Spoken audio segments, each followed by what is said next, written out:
Srila Prabhupada, Jaya Prabhupada, Jaya Prabhupada, Prabhupada, Jaya Prabhupada, Jaya Srila Prabhupada, Jaya Prabhupada, Jaya Prabhupada, Jaya Srila Jaya Prabhupada, Jaya Prabhupada, Prabhupada, Jaya Prabhupada, Jaya Srila Prabhupada, Jaya Prabhupada, Jaya Prabhupada, Prabhupada, Jaya Prabhupada, Jaya Srila Prabhupada, Jaya Bhakti Vedanta Swami Prabhupada, Jaya Bhakti Vedanta Swami Prabhupada, Jaya Bhakti Vedanta Swami Prabhupada, Jaya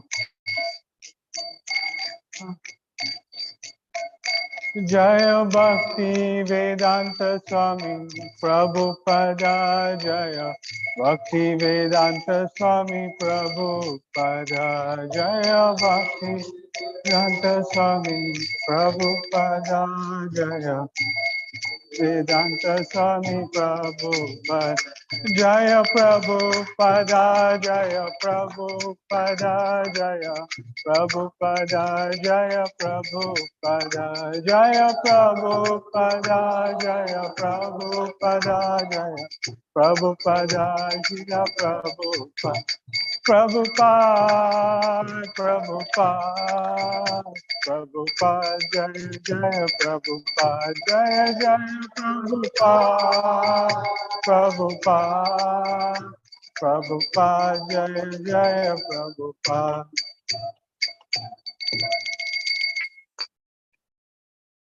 His Divine Grace Abhay Charana Arvinda Bhaktivedanta Swami Srila Prabhupada. Jai. Reading from Srila Prabhupada Lilamrita, Volume 1 by Satsrudas Goswami. So we're at chapter 4. Chapter is entitled, How Shall I Serve You? It was in this spirit that he had constructed the building at Bagh Bazaar, and there displayed a theistic exhibition, a series of dioramas assembled from finely finished, painted and dressed clay dolls. Such dolls are a traditional art form in Bengal, but the staging of nearly 100 elaborate displays depicting the Vaishnava philosophy and the pastimes of Lord Krishna had never been seen before. The theistic exhibition created a sensation and thousands attended it daily. In that same year, Srila Bhakti Siddhanta Saraswati had taken about 40 disciples on a parikrama all over India, a tour featuring many public lectures and Srila Bhakti Siddhanta's meetings with important men. By 1932, he had 3 presses in different parts of India, printing 6 journals in various Indian dialects. In Kolkata, a politician had asked Srila Bhakti Siddhanta Saraswati how he could possibly print his Nadia Prakash as a daily newspaper. Srila Bhakti Siddhanta Saraswati had replied that it was not so amazing if one considered that in Kolkata alone, there were almost half a dozen ordinary daily newspapers. Although Kolkata was but one city among all of the cities of India, India was but one nation amongst many nations on the earth, and Earth was but an insignificant planet amidst all the other planets in the universe. And this universe was one among universes so numerous that each was like a single mustard seed in a big bag of mustard seed. And the entire material creation was only one small fraction of the creation of God. Nadia Prakash was not printing the news of Kolkata or Earth, but news from the unlimited spiritual sky, which is much greater than all the material worlds combined. So if the daily Kolkata newspapers could report limited earthly tidings, then small wonder that Nadia Prakash could appear daily In fact, a newspaper about the spiritual world could be printed every moment were there not a shortage of interested readers. Is this the same? Sri Prabhupada, he's talking to, was it His Holiness Tamal Krishna Maharaj? There was something that he was talking about, oh, you think you're such a big man, but actually, and then he described something like this, bro. Or that bag of mustard seeds, and in that, so many countries, in so many countries, so many cities, so many towns. In that one small place, this temple, and there. So one of Srila Bhakti Siddhanta's publications was in English, The Harmonist, and it advertised the Vrindavan Parikrama of 1932, circumambulation of Sri Braj Mandal. His Divine Grace, Paramahamsa, Sri Srimad Bhakti Siddhanta Saraswati Goswami Maharaj, the spiritual head of the Madhva Gaudiya Vaishnava community, following Sri Krishna Chaitanya Mahaprabhu, has been pleased to invite the cooperation of all persons of every nationality, irrespective of caste, creed, color, age, or sex, in the devotional function of circumambulation of the holy sphere of Braja, in the footsteps of the Supreme Lord Sri Krishna Chaitanya, who exhibited the Leela of performing circumambulation of Sri Braj Mandal during the winter of 1549 AD. When Abai had heard from the members of the Allahabad Gaudiya Math about the Parikrama, he had been fully occupied with his local Prayag pharmacy business and traveling to secure new accounts. But he had calculated how he could join at least for a day or two, and he had fixed his mind on again obtaining the darshan of Srila Bhakti Siddhanta Swami. Srila Prabhupada, I was not initiated at that time of the parikrama, but I had very good admiration for those Gaudiya Math people. They were very kind to me, so I thought, what are those people doing in the parikrama? Let me go. So I met them at Kosi. The parikrama party traveled with efficient organization.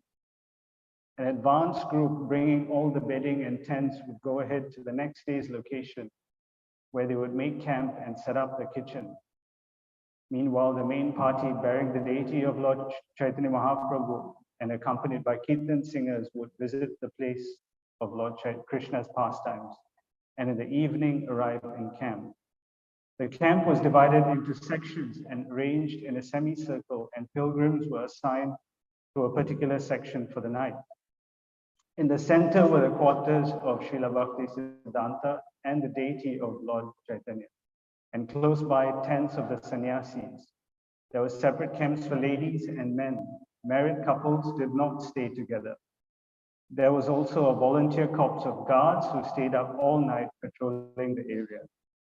At night, the camp with its hundreds of tents with gas lights and campfires resembled a small town, and local people would come and see, astonished at the arrangement. In the evening, everyone would gather to hear a discourse by Srila Bhakti Siddhanta Saraswati. The pilgrims would rise early each morning and chant Hare Krishna together. And carrying the deity of Lord Chaitanya, they would set out in procession, Kirtan group. The police band, the lead horse, the flag bearers, and all the pilgrims. They traveled to the holy places, birthplace of Lord Krishna, the place where Lord Krishna slew Kamsa, the Adi Keshava temple, Radhakund, Shamkund, and many others. Jai Shri Prabhupada.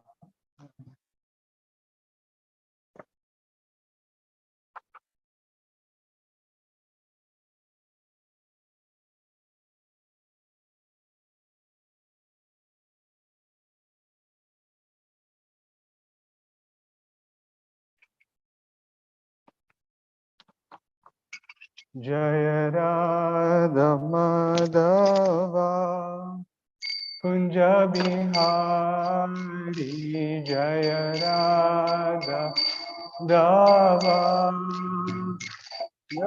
Bihari Jaya Radha Madhava Kunja Bihari Jaya Radha दावा कुंज विहारी जय गोपी जनवल्लभा गिरिवरदारी जय गोपी जनवल्लभा गिरिवरदारी जय गोपी जनवल्लभा गिरिवरदारी जय गोपी जनवल्लभा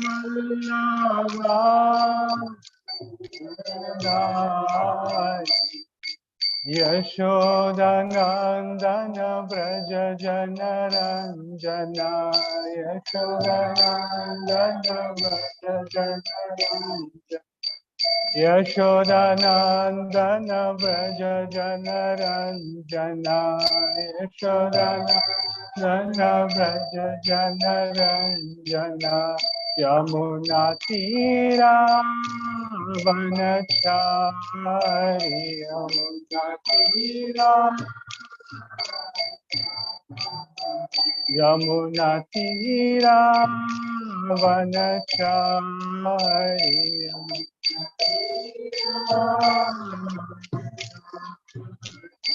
जय राधा माधवा कुंज बिहारी जय राधा माधवा कुंज बिहारी हरे कृष्णा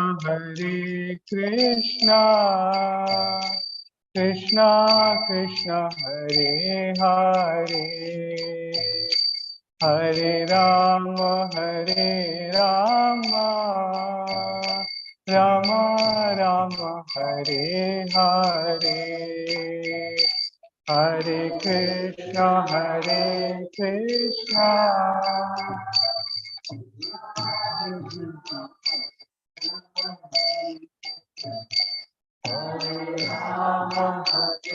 राम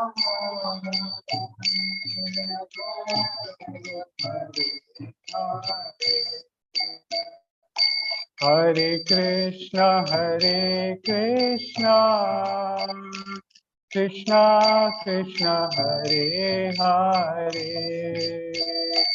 हरे राम राम राम हरे हरे हरे कृष्णा हरे हरे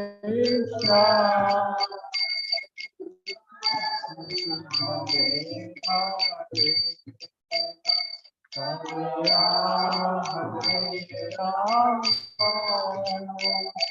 राम राम हरे हरे हरे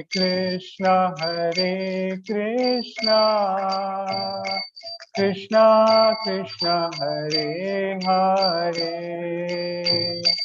हरे राम राम राम हरे हरे हरे कृष्णा कृष्णा कृष्णा हरे हरे हरे राम राम राम हरे हरे जय श्री राधा गिरिधर जय श्री जगन्नाथ बलदेव सुभद्रा महाराज जय श्री गोविंद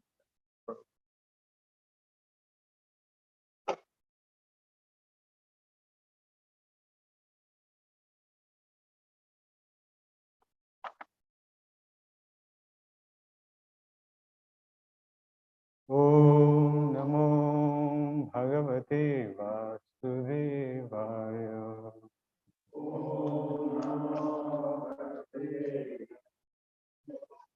ओम नमो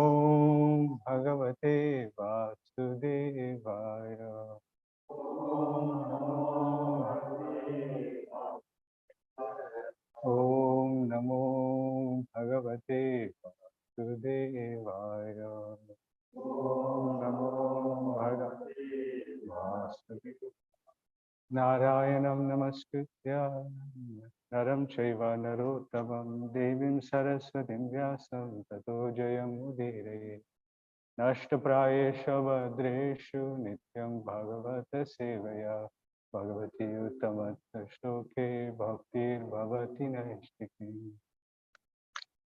Reading from Srimad Bhagavatam, 4th Canto, Chapter 17. Maharaj Prithu becomes angry at the earth. Text 35.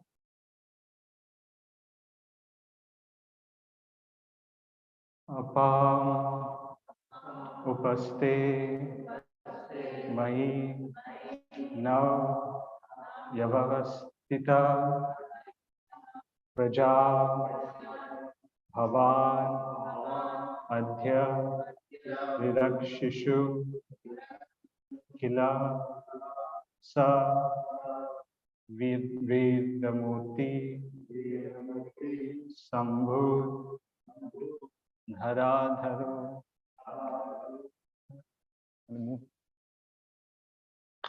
Yo mam payas yugra saro jingham sasi apamupaste mainavyavastita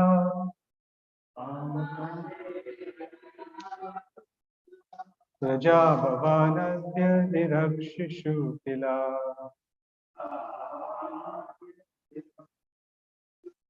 Saviryamurti samabudharadaro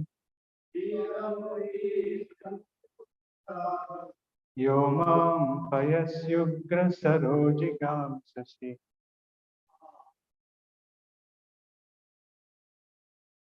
Apamupaste mainavyavastita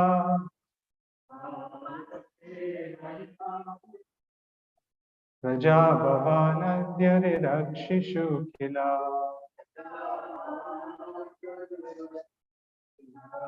Saviramurti samabudharadharo Yomam payasyugra sarojigam sasi.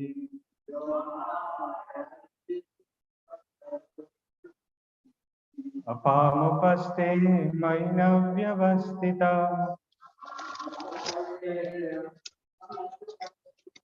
Praja bhavanadya rakshishu kila Saviryamurti samabudharadharo Yomam pasyasyugra sarojigam sati.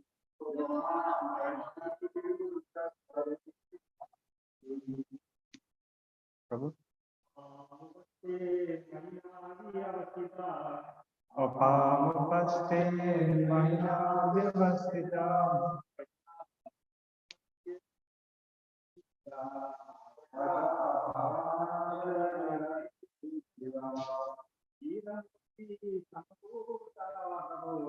Saviramurti samabudharadharo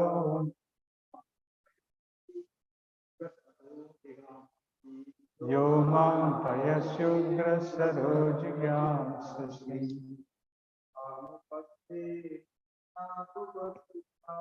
Apamupaste mainavyavastita Praja bhavanadya virakshishu kila Saviramurti samabudharadharo Yomam payasyugra sarojigam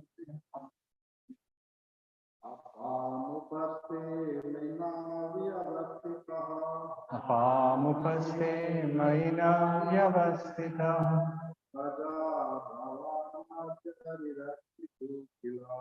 Praja bhavanadya virakshishu kila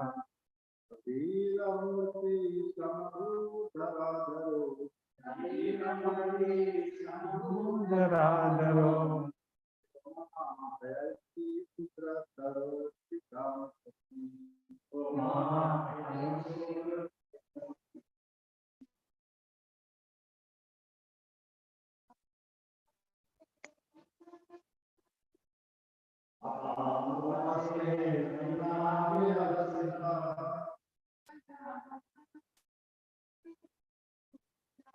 Praja bhavanandyarirashishu khila.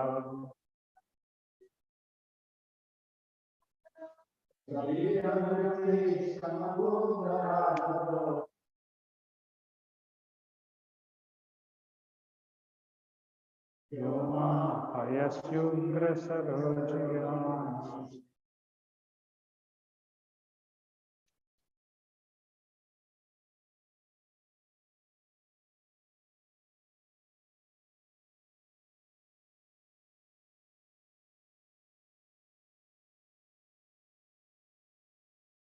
Word for word. Oh, Matani.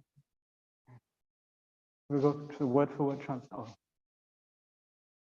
A palm of the water, upaste, situated on the surface. Mai, in me. Navi, in a boat. Avastita, standing. Praja, living entity. Bhavan, yourself. Adya, now.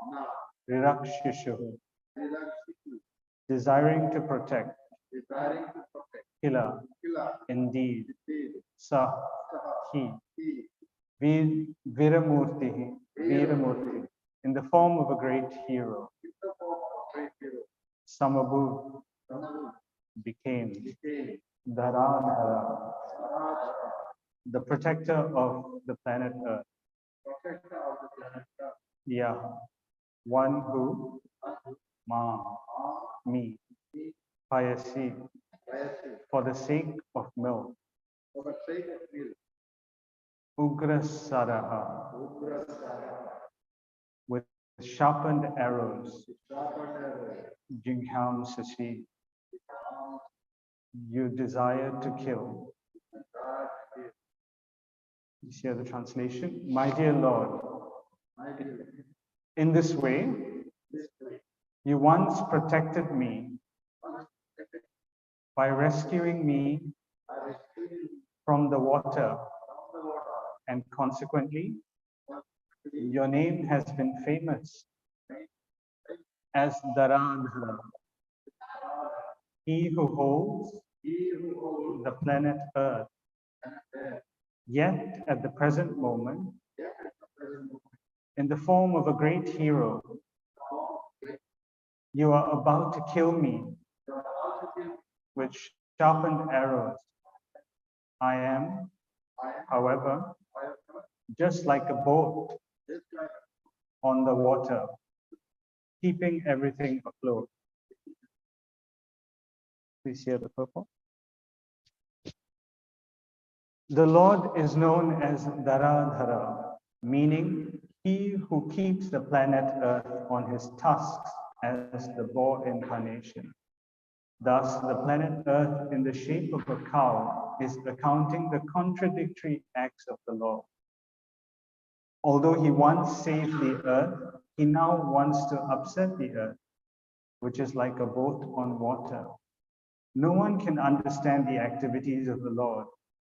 Due to poor fund of knowledge, human beings sometimes think the Lord's activities are unfair. Om Jnanatimirandasya Jnananjana Shalakaya Chakshurmilitam Yena Tasmai Shri Gurave Namaha Shri Chaitanya Mano Bhishtam Stapitam Yena Bhutale Swayam Rupa Kadamayam Dadati Swapadantikam Vandeham Shri Guru Shri Yuta Padakamalam Shri Gurun Vaishnavam Shri Rupam Sagrajatam Sahaganara Gunatanvitam Tam Sajivam Sadvaitam Savadutam Parijana Sahitam Krishna Chaitanya Devam Shri Radha Krishna Pada Sahagana Lalita Shri Vishakhanvitam He Krishna Karuna Sindhu Dinabandhu Jagatpate Gopesha Gopika Kanta Radha Kanta Namostate Tapta Kanchana Gaurangi Radhe Vrindavaneshwari Vrishabhanustute Devi Pranamami Hari Vancha kalpatarubhyascha kripa sindhubhya eva cha patitanam pavanebhyo vaishnavebhyo namo. Jai Shri Krishna Chaitanya Prabhu Nityananda Shri Advaita Gadadhar Shivasadi Gaura Bhaktivinoda. Hare Krishna, Krishna Krishna, Hare Hare, Hare Rama, Rama Rama, Hare.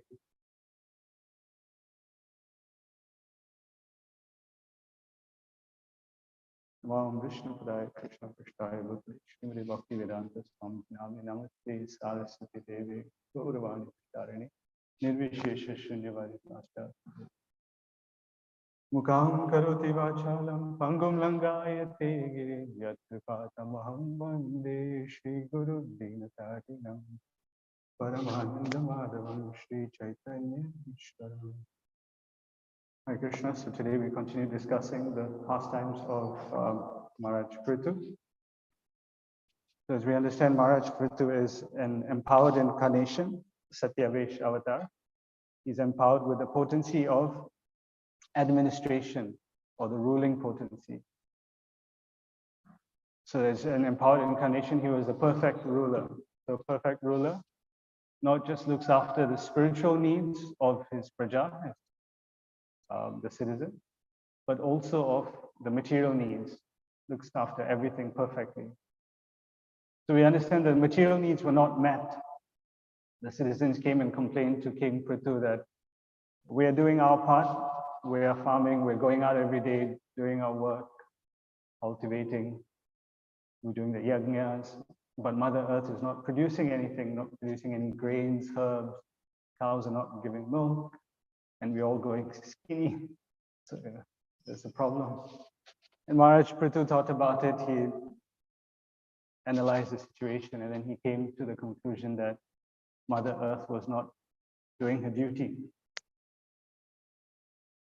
So he took up his bow and arrow and he was about to shoot at Mother Earth, and Mother Earth got frightened. So she took the form of a cow. And she started running, and Maharaj Prithu was chasing her. And when she finally couldn't run, she stopped and she started pleading with Prithu. All right. And she was giving reasons why she shouldn't be killed.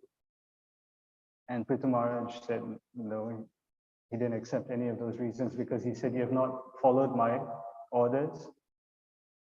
You know, the yajnas are being done, you've taken your share of the yajnas, and then you're not producing grain, so that's, you've committed an offense. So he threatened to kill her.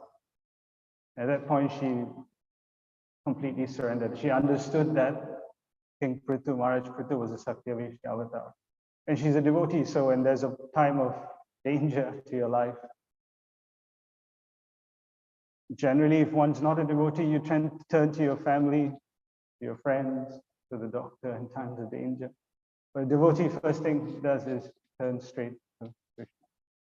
And Mother Earth knew that Maharaj Prithu, standing in front of her, was the empowered incarnation of Krishna. So she immediately surrendered to him.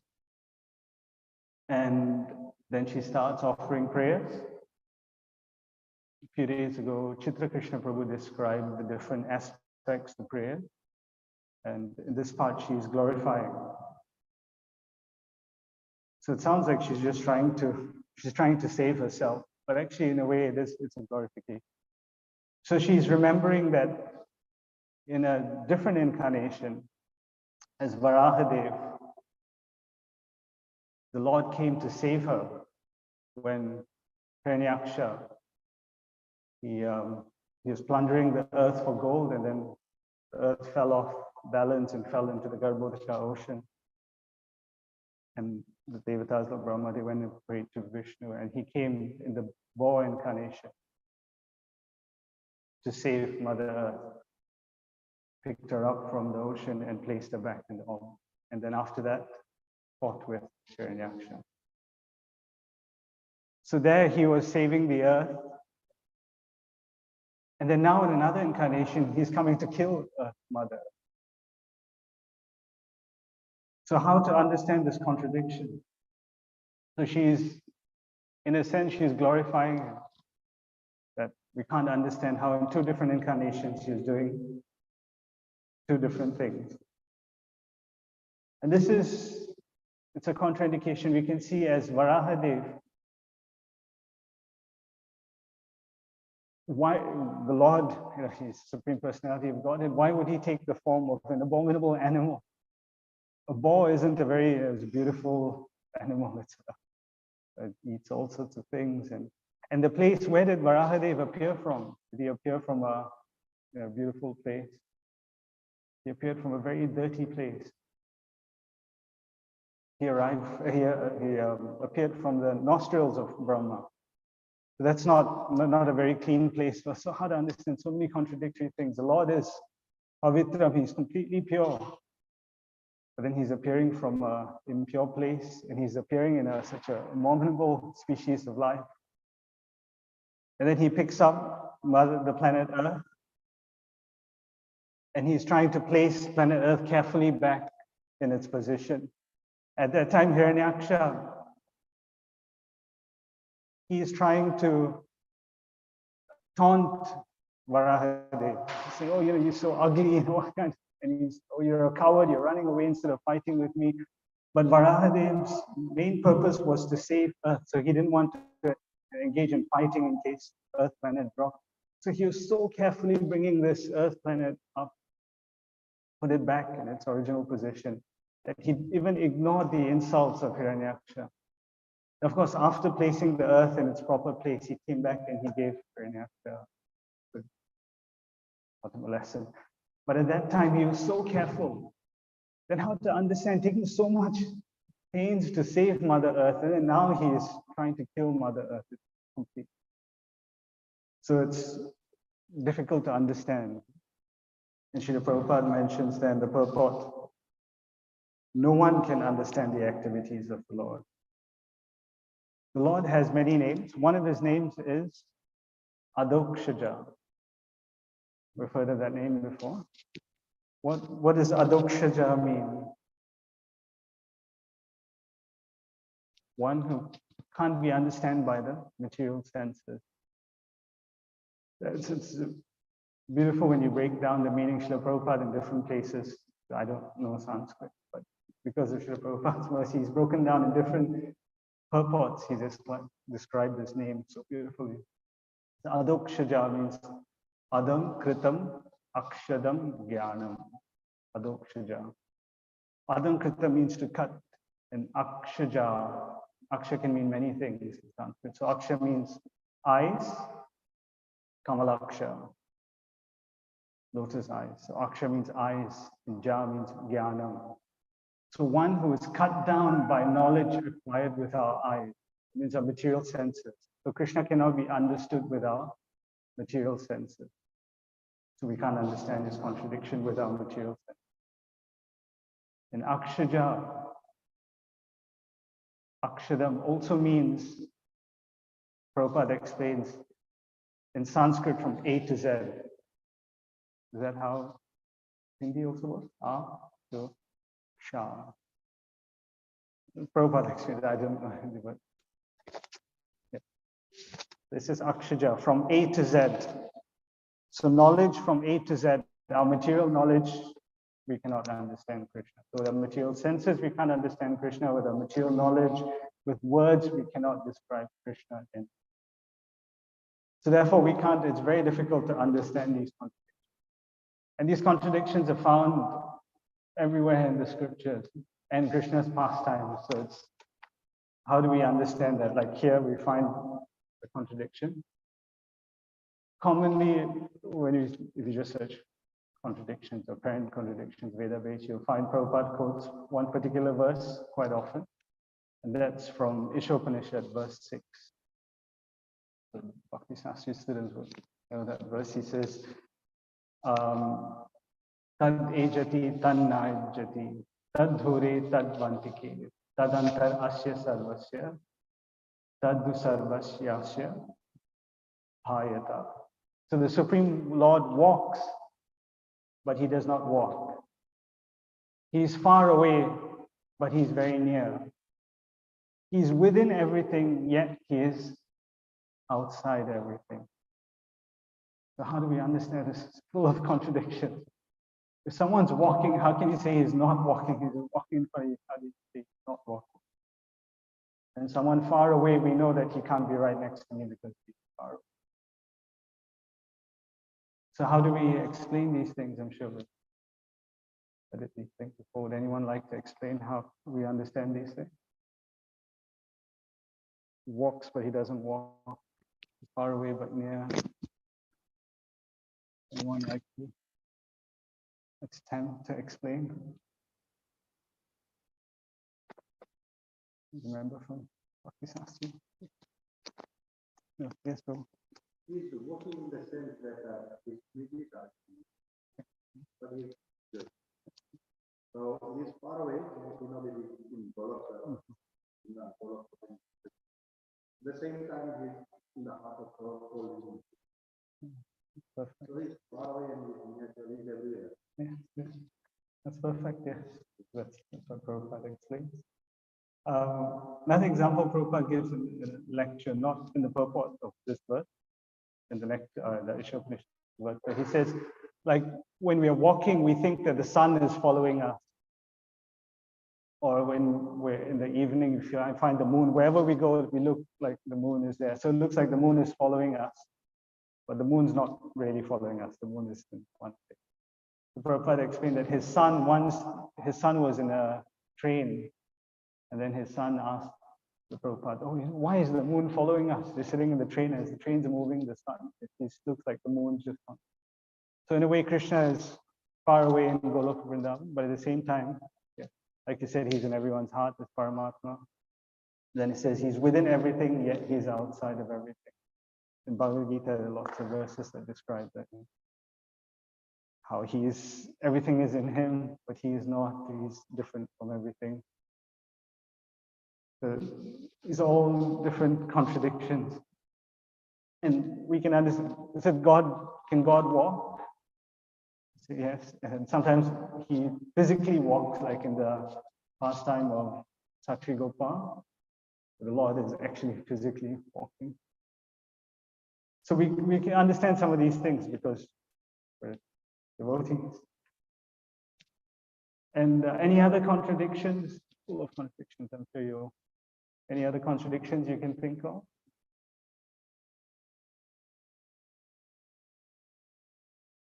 Krishna's pastimes in the scriptures. One of the things, we're told, mode of goodness, peacefulness is the mode of goodness, to be peaceful. Then Bhagavad Gita, Krishna is asking Arjuna to fight. And in the early days when the devotees were first coming to the Prabhupada, they asked him, we have already had enough of this because the Vietnam War was going on. And then now we're coming here and we're talking, and then you're telling Bhagavad Gita is all about fighting again. How to understand it. And so Krishna is encouraging fighting. And then in the war against Kalyavan, Krishna avoids fighting, he runs away instead of fighting. So many contradictions. But of course, Asha has explained these contradictions. But externally, when you look at it, they are apparent contradictions. To a material person, it looks like it can either be this or that. In our material estimation, it can't be both. It can't be here and not here. And in Brahma Samhita, Lord Brahma sings, Eko pyasau rachayitam jagadanda kotim yachaktirasti jagadanda chayayadanta andantarasta paramanu chayantarastam govindamadi purusham tamaham bhajami. He says he creates millions of worlds, but yet he remains separate. All the universes exist in him, and he is present in fullness in every one of the atoms scattered throughout the universe at one and the same time. So the entire universe is within him. Then he is inside every atom in the universe. Completely mind-boggling to us. a person who doesn't understand the science of Krishna consciousness. But we can understand the devotee. So, yeah, but so Krishna is full of contradictions like that. If you, Krishna's pastimes, I'm sure everyone can understand the contradictions in Krishna's pastime. Supreme absolute truth. But he's a thief, he steals butter, steals clothes to the gopi. So many contradictions. Now, just one pastime that I'd like to share, you might have heard this before. So once in Vrindavan, Durvasa Muni had come to visit. And Lord Krishna was saying, he went to Srimati Radharani and he said, oh, my spiritual master has come. Can you please serve him, cook something for him and bring him? He's on the other side of the Jamuna. So Srimati Radharani and her gopi friends, they all made very nice preparations. In a previous pastime, Srimati Radharani was actually blessed by Durvasa Muni that whatever she cooks will be like nectar because he was so pleased with her service. Which is one of the reasons why Mother Yashoda always wants Srimati Radharani to come and cook for Krishna, because she got this benediction from Durvasa. So they made very nice preparations and they were going to cross the Jamuna, but the Yamuna was full of water. And they didn't know how to, there was no boatman. So they were thinking, how are we going to get across to serve Durvasa? So they went to Krishna. They said, oh, Krishna, we've prepared everything. Now we want to go and serve him, but we can't cross Yamuna. What should we do? So Krishna said, okay, you go and tell this prayer to Yamuna. What prayer? He said, say that Krishna, the Nitya Brahmachari, requests you to give way to us. And I said, Nitya Brahmachari? Krishna's not Nitya Brahmachari. We know what he does. Every evening after everyone's gone to sleep, he is performing pastimes with us. How can he be Brahmachari? It's a contradiction. So they said, okay, anyway, we don't have a choice. We have to bring this across. Let's see whether, we know it's a lie, but we will still try. So they went to Jamuna and they said, please give us way, eternal Brahmachari. Krishna, the eternal Brahmachari, is requesting you to give us way. And to their shock, the Yamuna just parted and there's a small path. And they went on the path to the other side. And they served Durvasa Muni. He was so happy, pleased their service. So many varieties of food, and he was eating. This food meant for many people, but one person, he finished everything. And he didn't leave even a little bit left for anyone else. Everything he finished. And it's described when he was eating, we eat like this, but he was enjoying the feast so much, his whole hand was going into his mouth. And after he finished everything, he rubbed his stomach and he let out a big burp. Prabhupada said, burping means the stomach has accepted the offering. They accepted it. And then the gopis washed all the dishes, washed all the pots. And they were about to go back. And then they realized Krishna gave them the mantra to come here, but he didn't say what mantra to say to go back to Yamuna. So they went to Durvasa Muni and asked, this is our situation. We need to go back, but Krishna didn't tell us the mantra. So Durvasa Muni said, okay, you tell Yamuna the mantra. What mantra? Durvasa, the eternal Upavasi, means one who's always fasting, is requesting you to give us way. Yes, first he says he's eternal brahmachari, we know it's a lie. And now in front of us, he had eaten everything, not left a little bit for us. Put his whole hand inside his mouth and burped.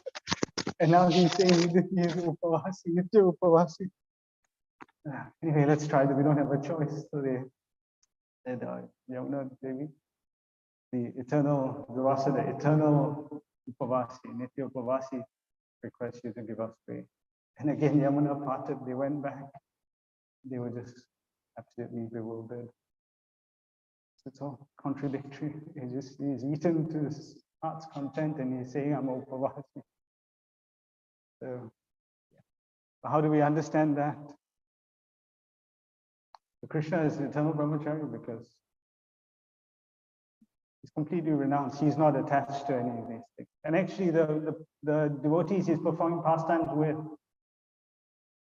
they are gopis, are the expansions of Srimati Radharani. Srimati Radharani is an expansion of his own pleasure potency. It's not someone else, it's his own self that he's performing. So he's the brahmachari. And Durvasamuni, he has totally understood that he is not the body. So the soul doesn't need to eat. He's not attached to the eating. So as a person who's completely self-realized, he's always fasting. He's not attached to the body. He knows he's a spirit. So all contraindications can be balanced in that. That's some contraindications, Srila, in Krishna's pastime. And in our own, sometimes, well, in deity worship, are there contraindications, contradictions? Especially in the altar, or you're doing deity worship at home. Purity is very important in deity worship. We take baths, we do Vaishnava Achman, clean clothes, when you do arti and you can't have eaten anything. So many things. Cleanliness, purity is so important. And then yet, when we're doing arti, we are using the chamara, we're using a peacock fan, we're using a conch, which is like a bone of an animal. So how to understand these things? Just full of contradictions. So why are there these contradictions? Krishna just want to confuse us? Does he just want to mess around with us and confuse us? So many reasons why. Krishna is a person. He has his likes and dislikes. So he can change his mind if he wants. There's no, you change your mind. Today I decide to wear blue color. Tomorrow I decide to wear red. Doesn't mean I have to wear blue all. He wants to do what he's asked. Why is Krishna wearing a peacock feather? He's a person. He likes it. He wants to wear it. So he's wearing it. So like that, Krishna is not a machine that every time he has to have the same response. He's an individual. He can respond in different ways. And sometimes his actions, his contradictory actions, are done just so that we will think we can meditate on those actions.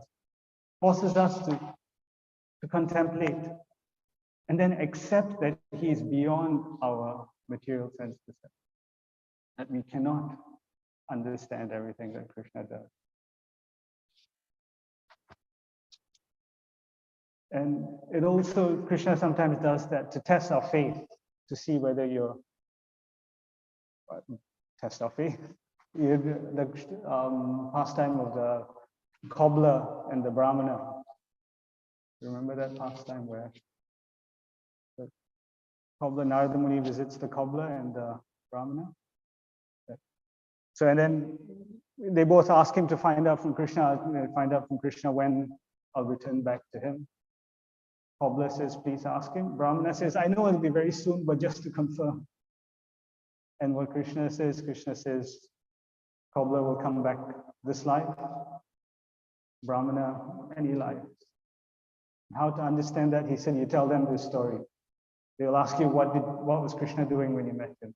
Because Krishna was pulling a big chubby elephant through the eye of a needle from this side to that side, and then back again. That's it's incomprehensible. Such a big animal, the eye of a needle so tiny, full of contradiction.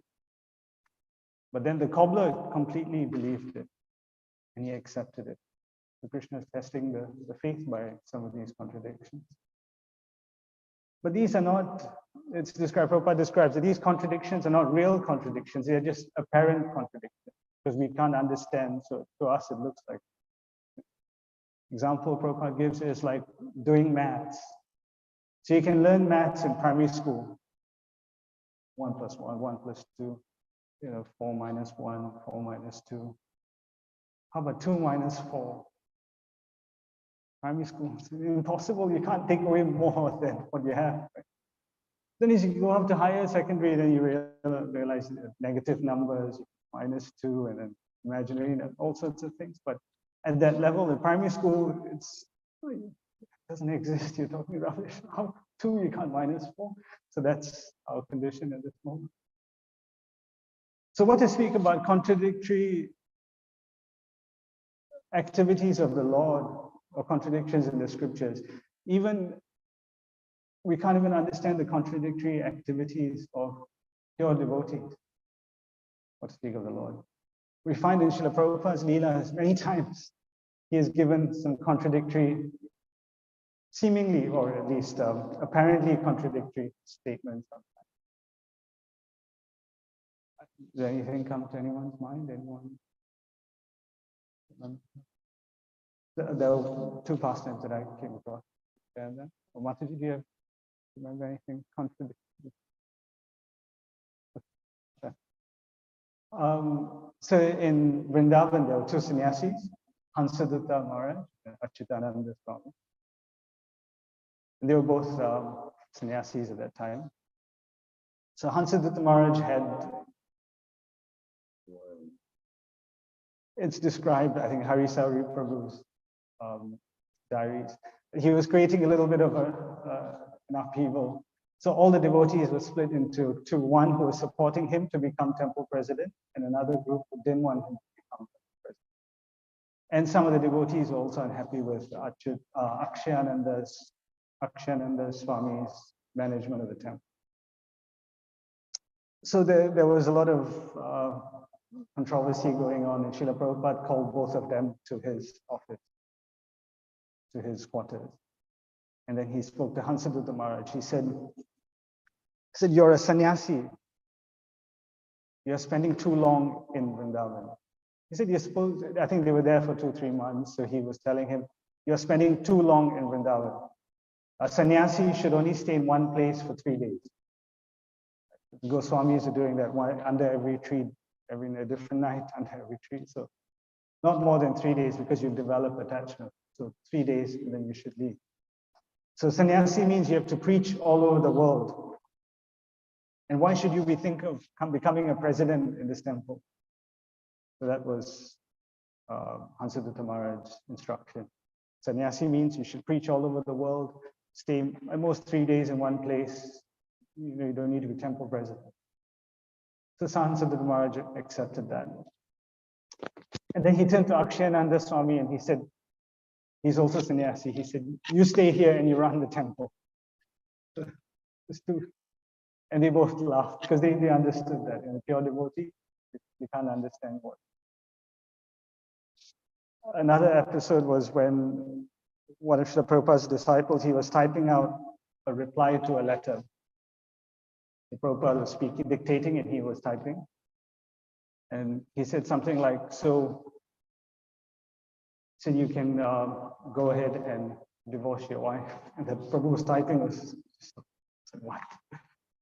The Prabhupada's general instruction is there's no such thing as divorce. If husband and wife can't get together, then you live separately and continue with Krishna consciousness. And each person doesn't get married again. That's it. The one time didn't work out, then you just practice devotional service. The general instruction, but then there are specific times they're different things. So here, this Prabhu who was typing, he was a bit bewildered. So after dictating the whole letter, Prabhupada turned around and told him, if I didn't agree, accept, or give him that instruction to divorce his wife, he said he was going to do it anyway. Then he would be committing a great offense. So sometimes it looks like this is a contradictory in lectures. Prabhupada is saying this, but pure devotees, he knows in different situations. So many times when 2 people with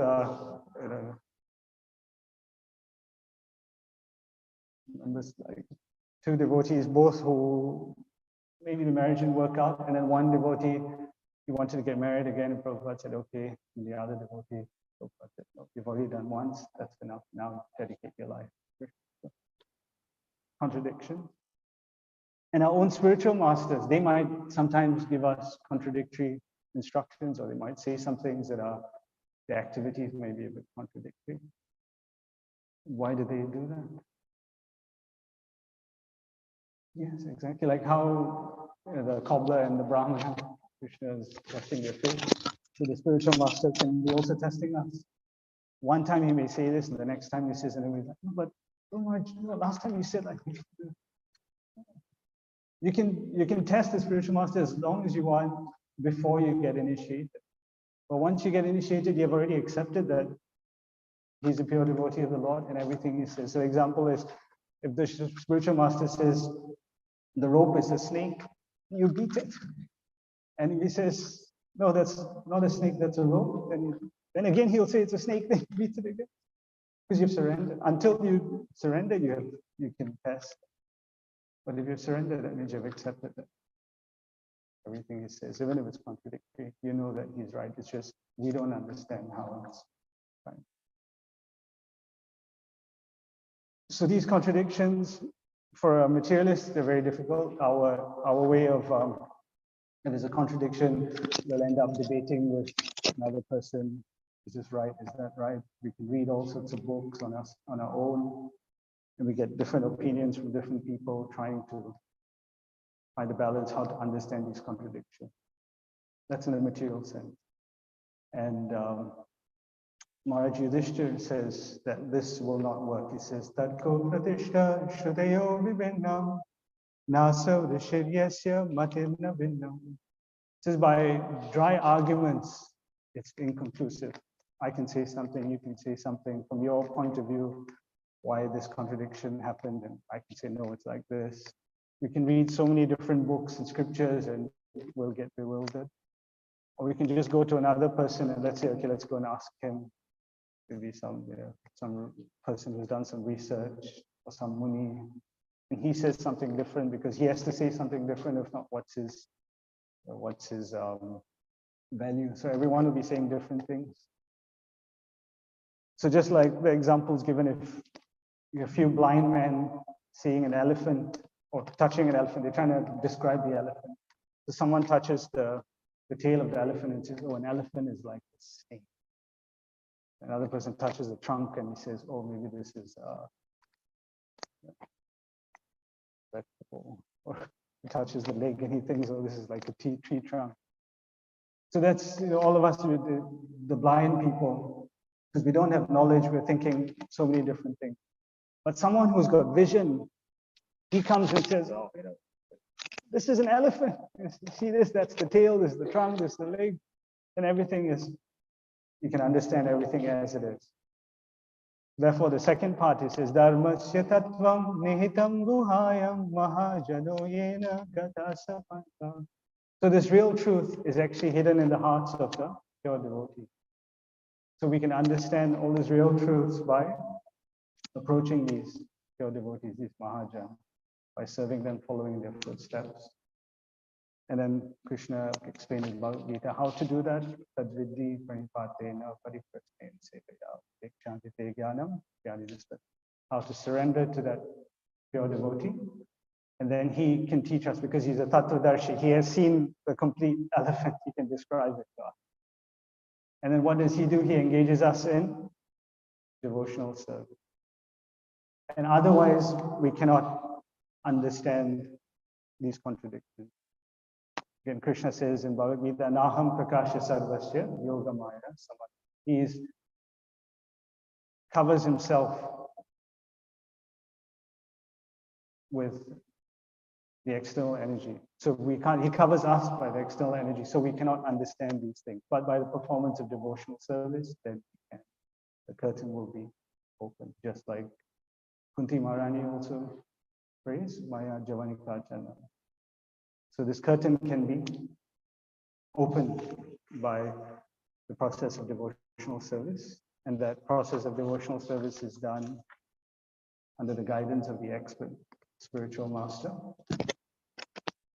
So yeah, and again, Bhagavad Gita, Krishna says, Tesham satata yuktanam bhajatam priti purvakam dadami buddhi yogam tam. So those who are constantly devoted to his service with love, priti purvakam. And he says, Dadami buddhi yogam, I give the intelligence. So the spiritual master teaches us how to do devotional service, engages us in loving devotional service, and then Krishna gives that intelligence by which we can understand. So both important, Yasya Devi, Ara Bhakti, Yatha Devi, Tagaro. Tasyeti Karita Hiyata, Prakashante Mahatma. So by implicit faith in the spiritual master and the same faith in Krishna, then everything gets revealed. And Krishna, who is Adokshaja, becomes understood. And all these contradictory qualities of Krishna, they become reconciled. So in this way, Mother Earth is glorifying Maharaj. So stop here. Any realizations, corrections, additions? And if there are any questions, we can ask.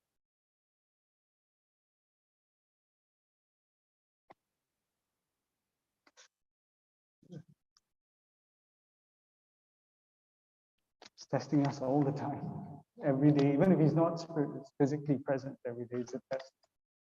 So we see if we can follow his instructions. If we're following his instructions, then we'll pass the test. That's the whole life. Every moment we're thinking, is this what's going to please the spiritual master? Am I following it? Yeah. Anyone else to share something on that point? What was the question again, Masi? How do you know the spiritual master is testing you?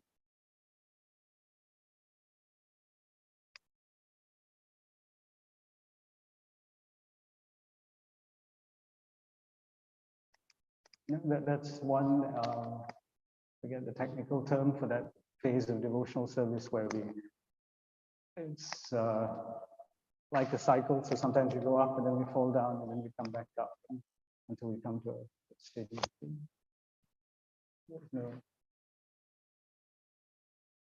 And the spiritual master is not accepting us when we become perfect. Initiation is the beginning. So he wants to know that we're obedient. If he gives the instructions, will you follow it? If you don't follow the instructions, but I know that, okay, yes, he's nice, he's going to follow the instructions. So then we can begin the journey. And as the journey goes out, he's giving instructions.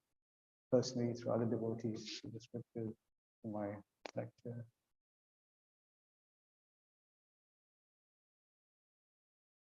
Very much. Srimad Bhagavatam ki jai, Shri Prabhupada. Evancha kalpataru Vishnu kripa sindhu Patitanam pavane Vaishnave